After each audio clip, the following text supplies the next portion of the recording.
आता जशी पृथ्वीला गती असते का स्वतःची असते, पृथ्वी स्वतःभोवती फिरते, त्याला काय म्हणायचं? पृथ्वीचं परिभ्रमण.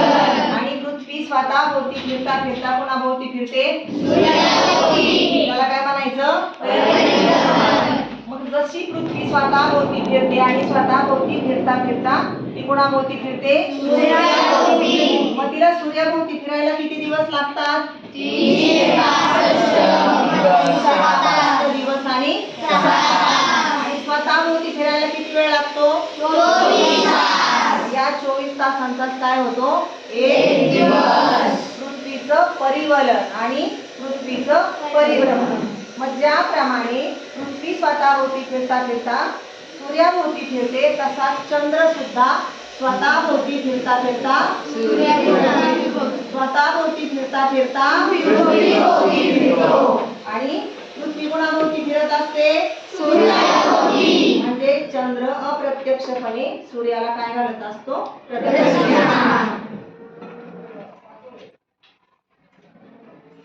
पृथ्वी, चंद्र आणि सूर्य आता हे कसे फिरतात आपण पाहूयात. सूर्य कुठं आहे? मध्यभागाला उभं केलेला आहे. आणि सूर्याभोवती कोण फिरतं? पृथ्वी फिरते. आणि पृथ्वीभोवती कोण फिरतं?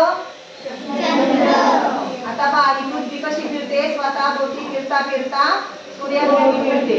आणि तिची दिशा कोणती फिरण्याची? घड्याळाच्या काट्याच्या विरुद्ध दिशेने. आता या पृथ्वीभोवती हा कोण फिरतोय? चंद्र फिरतोय. आणि मग तो अप्रत्यक्षपणे कोणाभोवती फिरतोय?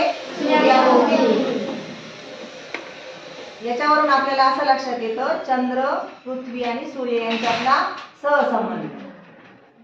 आणि मग जशी पृथ्वीची कक्षा सूर्याभोवती फिरण्याची लंबवर्तुळाकार आहे, त्याच पद्धतीने चंद्राची सुद्धा आहे. आणि आता पहा की काय आहे? पृथ्वी. आणि हा काय आहे? चंद्र.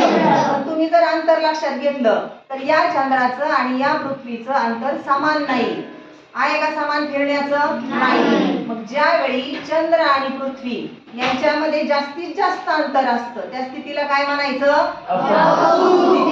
आणि ज्या वेळेस चंद्र आणि पृथ्वी